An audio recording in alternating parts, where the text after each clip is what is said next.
الحمد للہ رب العالمین والصلاة والسلام علی اشرف الانبیاء والمرسلین محمد وعلی آلہ وصحبہ اجمعین اما بعد.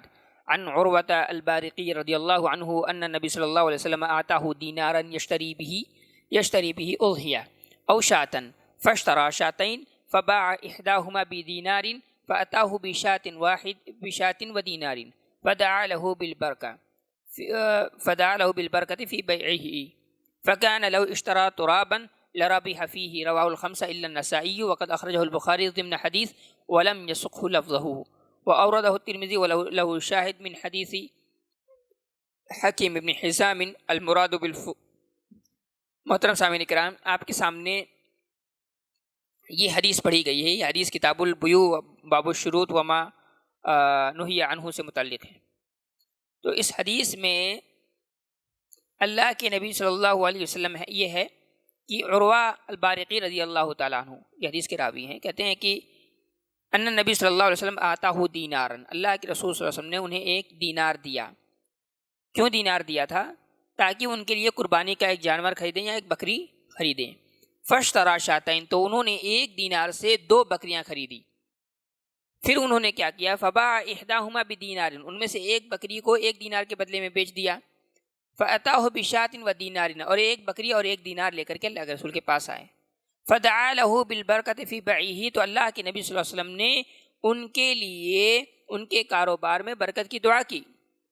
پھر ان کے بارے میں آتا ہے فَكَانَ لَوْ اشْتَرَىٰ تُرَابًا لَرَبِحَ فِيهِ، ان کے بارے میں آتا ہے کہ وہ اگر وہ تراب یعنی مٹی بھی خریدتے تھے تو اس میں بھی اللہ تعالیٰ برکت ڈال دیتا تھا. اس حدیث کو سنن اربعہ نے یعنی ابو داؤد، ترمذی، ابن ماجہ نے روایت کیا ہے، اور امام احمد بن حنبل رحمۃ اللہ علیہ نے روایت کیا ہے، اور نسائی نے اس کو روایت نہیں کیا ہے. اسی حدیث کو امام بخاری نے اس کو اپنی حدیث میں اپنی کتاب کے اندر اس کو بیان کیا ہے. امام ترمذی رحمۃ اللہ علیہ نے بھی اس کے ایک شاہد کو بیان کیا ہے، اور وہ حدیث حکیم ابن حزام رضی اللہ تعالیٰ عنہ کی طریق سے مروی ہے. محترم سامعین کرام، یہ حدیث در حقیقت ایک خاص قسم کے بیع پر دلالت کرتی ہے. وہ بیع کیا ہے؟ بیع الفضولی کہتے ہیں اسے، البیع الفضولی کہتے ہیں. فضول سے مطلب ہوتا ہے، فضول یعنی من یشتغل بما لا یعنی، جو لا یعنی بیکار اور فضول چیزوں میں جو لگا ہوا ہوتا ہے اور اسی میں مشغول رہتا ہے، اس کو فضول کہا جاتا ہے. اور فضل سے بنا ہے، فضول فضل سے مطلب ہے جس کا مطلب ہوتا ہے اضافی کے، زیادتی کے، بڑھوتری کے. اور فقہا کے ہاں کہتے ہیں ہوا من تصرف فی حق الغیر بغیر اذن شرعی، کہ جو دوسرے کے حقوق میں تصرف کرتا ہے بغیر کسی شرعی اجازت کے، بغیر شرعی اجازت کے، اس کو بیع الفضولی کہتے ہیں. تو بیع الفضولی میں عام طور پہ ہوتا کیا ہے کہ ایک انسان سامان کسی کو وکیل بنایا جاتا ہے کہ لو، جیسے اللہ کے رسول نے اس حدیث میں عروہ البارقی رضی اللہ تعالیٰ عنہ کو وکیل بنایا کہ لو پیسہ لو اور جا کر کے سامان خرید کے لے کے آؤ، ایک بکری خرید کے لے کے آؤ. وہ گئے 1 دینار سے 1 دینار دیا، ایک بکری خریدنے کو کہا، وہ گئے 2 بکریاں خرید لائے، اور پھر ایک بکری کو بیچ دیا 1 دینار پر، پھر 1 دینار اور ایک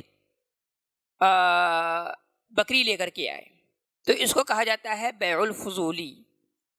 تو بیع الفضولی میں کیا ہوتا ہے، کیونکہ اللہ کے رسول نے ان کو کہا تھا صرف بکری خرید کے لانا ہے، لیکن وہ گئے 2 بکری خرید کے ایک کو بیچا، پھر اس کے بعد پھر 1 دینار کو بھی لے کر کے آ گئے. تو یہاں پر چونکہ وہ جو زائد چیزیں ہوتی ہیں جس کا مطالبہ نہیں کیا گیا ہوتا ہے وہ اس میں وکیل کرتا ہے، تو اسی کو بیع الفضولی کہا جاتا ہے. اور یہ صحیح ہے، یہ بیع صحیح ہے.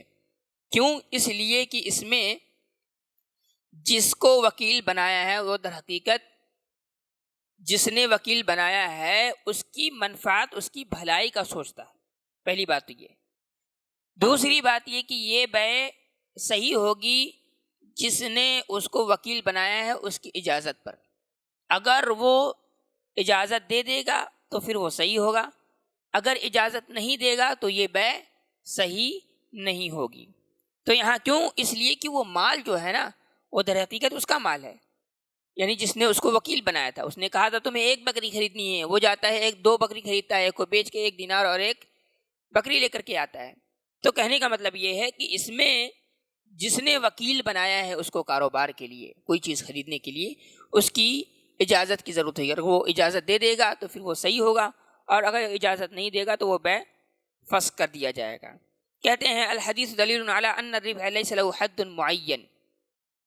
اللہ کے نبی صلی اللہ علیہ وسلم کی اس فرمان میں ایک اہم نقطہ یہ ہے کہ فائدے کا، نفع کا کوئی حد معین نہیں ہوتا ہے، کوئی حد معین نہیں ہوتا ہے۔ مثال کے طور پر میرے پاس اگر قلم ہے، مان لیجئے اس قلم کی قیمت ہے 5 روپے، تو میں اسے 10 روپے میں بھی بیچ سکتا ہوں، مجھے 15 روپے میں بیچ سکتا ہوں، 20 روپے میں بیچ سکتا ہوں، مجھے اختیار ہے، میں جتنے چاہوں اتنے اس میں بیچ سکتا ہوں۔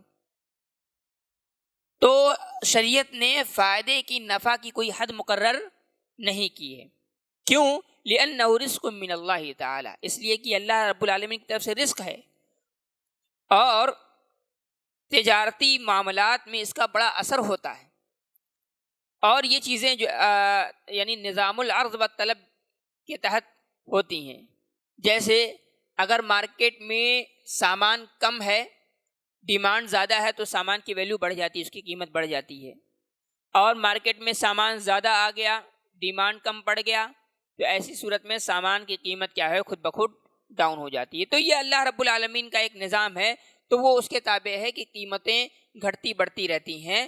اور یہ حدیث دلیل ہے در حقیقت اس بات کی کہ نفع کا، یعنی منفعت کا، سامان کو بیچنے خریدنے میں کے نتیجے میں جو فائدہ حاصل ہوتا ہے اس کا کوئی حد متعین نہیں ہے، بلکہ انسان ترازی سے، دو فریقین کی ترازی سے جتنا چاہے اتنا لے سکتا ہے۔ اسی طریقے سے اس حدیث سے اہل علم نے ایک اہم نقطے پر استدلال کیا ہے، وہ یہ ہے کہ جب انسان بکری خریدتا ہے قربانی کی، جانور قربانی کے لیے، تو یہ اس بکری کو خریدنے کا یہ مطلب نہیں ہے کہ ہم نے اس کو فکس کر دیا ہے۔